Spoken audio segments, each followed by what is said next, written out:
E olha só, estamos já há 25 dias depois do segundo turno das eleições e parece que nada mudou para algumas pessoas, né? Estamos aqui no CBN Maceió com o especialista em direito eleitoral e professor universitário Gustavo Ferreira, e tem muita gente com dificuldade, Gustavo Ferreira, de aceitar o resultado das eleições. Que dificuldade, né? Parece que o presidente Jair Bolsonaro e sua equipe não aceitou ainda o resultado das eleições. Isso.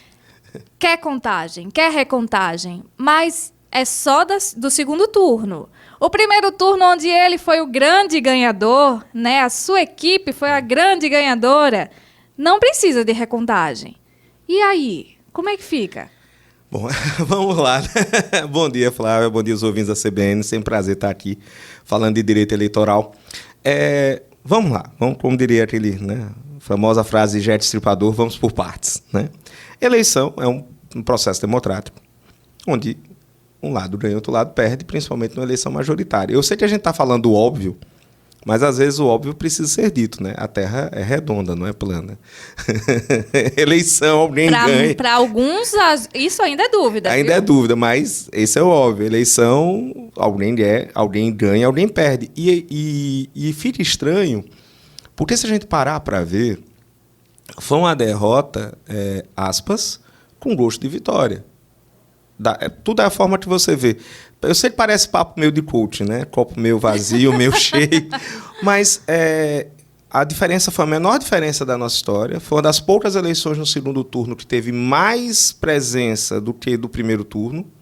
Acho que 2006 e essa de 2022, em que o segundo turno teve mais gente votando que do primeiro, porque normalmente a abstenção aumenta no segundo turno. Você tem o candidato que perdeu obtendo 7 milhões de votos a mais, e o candidato que ganhou obteve 3 milhões de votos a mais. Então, assim, o segundo colocado, o atual presidente Jair Bolsonaro, ele conseguiu fazer uma campanha que merece elogios. Veja, eu estou fazendo uma análise muito fria aqui. É uma campanha exitosa. Não foi mais exitosa, porque, evidentemente, ele não ganhou a eleição. E você tem um lado que ganhou e que conseguiu manter a votação que teve, acrescentar o suficiente para obter a vitória no segundo turno. Termina a eleição, parabéns a quem ganha, quem perde, eu tenho essa premissa. Parabéns para você, bom trabalho, saiba que eu vou ser oposição durante 4 anos. Eu vou tornar a sua vida difícil. Sim. Mas dentro das regras do jogo. Dentro das 4 linhas da Constituição. Usando a expressão, inclusive, do atual presidente. Né? Na hora que você pede intervenção militar, na hora que você perde a quebra da ordem constitucional, isso não é democracia. Tá? Você pode dar o nome que quiser, mas isso não é democracia. Né? Pode dizer que é, mas não é. Tem uma poesia do Vinícius Moraes que eu acho fantástica, que é aquela, né? Mudar o nome de Rosa faz com que ela deixe de ser Rosa. Só porque eu mudei o nome. Eu posso mudar o nome que eu quiser, mas não é democrático, efetivamente, você pedir a quebra do regime constitucional. Ponto 1. Ponto 2. Em relação à ação. É estranho eu ter uma alegação, e os principais elementos da ação que a gente estava vendo, principalmente não é possível identificar as urnas. É possível identificar as urnas. O TSE demonstra isso. Não teria nunca um sistema de controle em que você não pudesse saber que a urna da seção 2 de Pindoba é diferente da urna da seção 349 de Porto Alegre.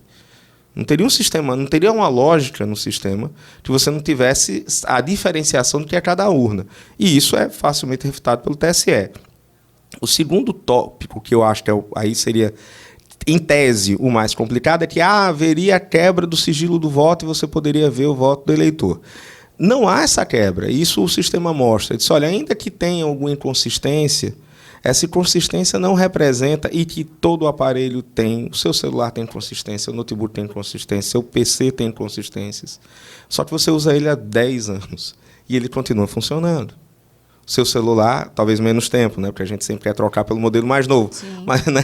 Você usa durante 3, 4 anos, ele ativa, mas isso não impede que você lide, que você mantenha dados, que você tenha sigilo, a depender dos aplicativos que você baixou. Então, isso acontece com a urna. E nenhuma dessas inconsistências, isso é o ponto principal, é suficiente no sentido de dizer, eu tirei voto da Flávia e botei voto no Alex. Eu modifiquei o voto que era para a Flávia e fiz esse voto ser transformado num voto para outra pessoa. E aí a Flávia, que ia ganhar a eleição, perde para que o Alex ganhe. Isso. Nenhum desses argumentos lançados na ação, ele chega ao ponto, e esse é o ponto específico, de dizer, olha, aqui teria uma modalidade onde eu poderia transmutar os votos. Né? Transmutar é muito bonito em dia de Jogo do Brasil, né? Quinta-feira. Né? Esperando o Jogo do Brasil. Transformar o voto de uma pessoa para outra. Nenhum dos argumentos na ação do PL, pelo menos com base nas notícias, com base na entrevista do presidente do PL, né, que ele deu, deixa isso evidente, ou tem essa capacidade, tem esse poder. São suspeitas, são que pode ser aquilo, e que o TSE, de forma técnica, mostrou, não, olha, eu identifico a urna. A questão do log, né, que seria isso para não, esse log não é quebrado, não tem como visualizar, não tem nem como saber o voto da pessoa. Tá? Ele vai até além. Não tem nem como eu mudar esse voto. Se eu não tenho nem como saber que a pessoa votou, como é que eu vou mudar esse voto? E a terceira é a questão de controle de urnas. E aí o pessoal usa uma coisa muito simples. Olha, a gente está usando vários modelos de urna. Eu, na mesma cidade, tendo a colocar os mesmos modelos. Porque se quebrar uma urna, fica mais fácil trocar por uma do mesmo modelo. Que é uma questão lógica. Exato. A gente sabe, né, Gustavo, assim, em nenhuma outra eleição a gente nunca teve na verdade, sequer uma dúvida sobre o sistema eleitoral. Sim. Nunca se colocou em dúvida a questão do sistema eleitoral, se ele era fraudoso, se não era. Essa dúvida começou a vir surgir a partir de Jair Messias Bolsonaro, que começou a levantar essa questão. Eu acho que não é correto, eu acho que é fraudoso, eu acho que tem alguma coisa errada por ali. Então, a partir do momento que a gente começa a levantar certas dúvidas, então aí começam a vir esse questionamento. Você levantando esses tipos de questionamento, você vai ter que, sim, que alimentar e continuar alimentando para alimentar o seu público. Sim. Não, você vai ter que dar uma resposta para ele. E o seu público não poderia ficar sem resposta depois de uma certa eleição, mesmo com as Forças Armadas mostrando ali um relatório onde dizendo que está tudo ok. Então, a sanção apresentada por Alexandre de Moraes, ela corresponde? Ela é correta ou não?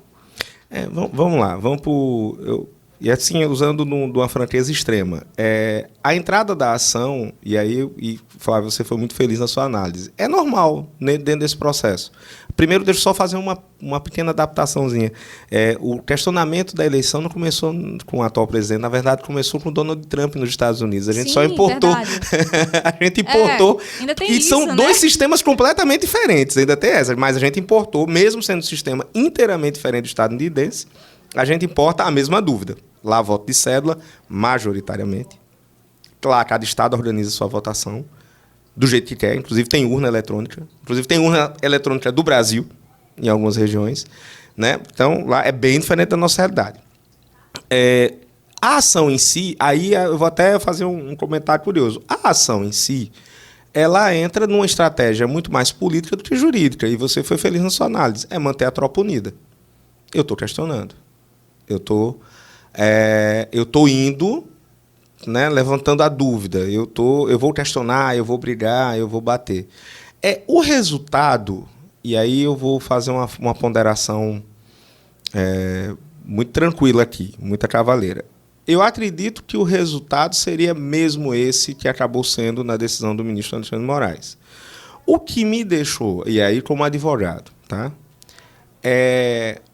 a velocidade. E aí, claro, eu entendo o lado do presidente do TSE, de querer dar uma resposta imediata numa coisa que está questionando a própria essência da justiça eleitoral. Mas foi bem veloz. Claro, a assessoria técnica do TSE, também deixa a gente antecipar um fato. Já sabia que tinha esse tipo de questionamento, porque não são questionamentos novos. Já tinha inúmeros relatórios e estudos sobre esses questionamentos, inclusive... Como isso não é um questionamento novo, a própria TSE, em outras eleições, porque agora ela tomou a proporção, em outras eleições já tinha feito respostas E já tinha feito acompanhamento, inclusive até corrigindo algumas questões que não afetavam a confiabilidade da eleição, mas que ajudaram a melhorar o funcionamento da urna. Então, para a assessoria técnica da resposta, eu achei até que o prazo foi dentro do, como posso dizer assim, dentro do padrão.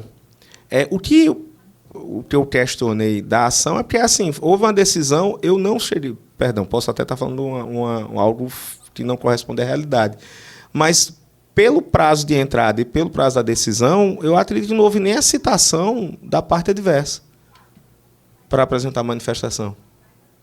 Sim. Né? E, assim, aí, em que pese, volto a dizer, entendo a posição do ministro do TSE, entendo a necessidade de dar uma resposta o mais imediata possível, a necessidade de firmar a autoridade do tribunal, e o ministro Alexandre de Moraes é muito cioso, muito consciente disso, mas essa resposta meio célere às vezes deixa um gosto meio assim, o rito ter sido atropelado.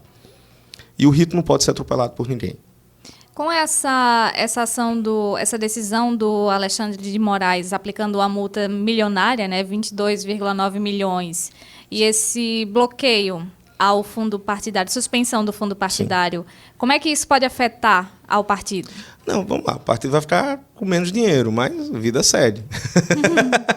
Principalmente PL, que fez uma bancada de 99 deputados federais, eleitos no primeiro turno, o que não estava sendo questionado, né, eleitos no primeiro turno, que vai ter, a partir de 1º de fevereiro do ano que vem, o maior fundo partidário do país.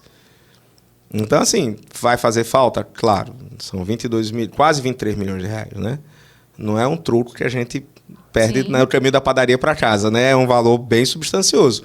Mas é um partido que tem plenas condições. Se a gente fizesse isso com um partido, perdão, mas só para dar um exemplo, uma federação PSOL e Rede, que recebem recursos, mas não são grandes recursos assim, poderia inviabilizar efetivamente a existência desse partido, tá?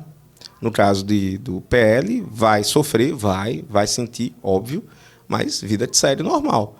E a possibilidade da penhora, a gente já divulgou para partidos de âmbito nacional, e não se admitia a penhora.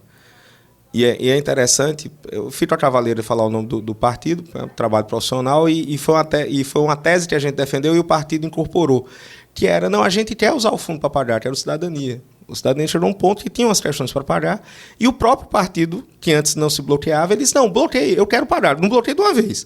Sim. Deu uma parcelada, porque eu preciso pagar as contas. Eu tenho funcionário, eu tenho um bocado de gente que quero pagar, mas assim, eu quero colocar minha situação em dia, eu quero regularizar. E a partir não só do Cidadania, mas outros partidos também fizeram pedidos similares, a Justiça Eleitoral, em 2022, esse ano, mudou o entendimento, permitindo bloqueio para questões eleitorais. Fica proibido o bloqueio do fundo partidário para débito trabalhista, ainda tem, para débito fiscal, outros, para dívidas cíveis. Mas, assim, para pagar a própria Justiça Eleitoral serve porque esse recurso volta para o fundo partidário, vai ser dividido entre outros partidos, então ele tem uma utilidade. E o partido regulariza a sua situação, né? Torna a sua vida mais clara. Professor, como foi o primeiro ano, né, das federações nessas eleições? Elas continuam, agora são obrigadas a continuarem nos próximos 4 anos? 4 anos, exatamente, Flávia, excelente pergunta. Então, e se algum partido quiser sair? Bom, poder sair pode, né? Mas vai deixar tudo. Vai ser mais ou menos, não tem aquela música, né? Leve tudo em casa, só deixa o violão e o cachorro, né? Sim. Vai ficar mais ou menos assim, igual essa música. Vai ficar só com o violão e o cachorro. É quem sair, não quem ficar. Porque ao sair você perde o acesso à propaganda à propaganda partidária. Ao sair você perde acesso ao fundo partidário, que é essa manutenção do partido mensal. Ou seja, é um divórcio onde você vai ficar sem nada. Mas aí, daqui a 2 anos, teremos as eleições municipais. E vocês vão ter que estar juntos, unidos, nos 5.570 municípios brasileiros. Foi uma decisão importante, né? Importantíssima. E aí os partidos estão analisando. Mas, assim, eu acho a experiência da federação, em que pese muita gente achar que ela não ia dar certo, o pós-eleição está sinalizando que a federação, a classe política absorveu bem, apesar da dor. Né? Que eu digo dor, teve muita briga, teve gente que saiu de partido, teve confusão, teve partido que ficou insatisfeito, óbvio, isso acontece. Mas assim, o que hoje a gente está vendo a discussão, por exemplo, em Brasília, é até de ampliar algumas federações já existentes. né, a do PSDB Cidadania, do PSOL e Rede, já começam a discutir para incorporar outros partidos que não alcançaram a cláusula de desempenho. Ou seja, você criar frentes maiores, né, mais amplas, lançar para ter mais nomes, ter uma capilaridade maior para atingir vários municípios. Então, assim, foi uma mudança positiva. Pois bem, então, Gustavo, foi um prazer ter você aqui no CBN Maceió. Muito obrigada. Eu que agradeço você, Flávia, agradeço o CBN por estar aqui num dia de Jogo do Brasil falando um pouquinho de direito eleitoral. Muito obrigado. Exatamente. A gente conversou com o advogado especialista em direito eleitoral e professor universitário, Gustavo Ferreira.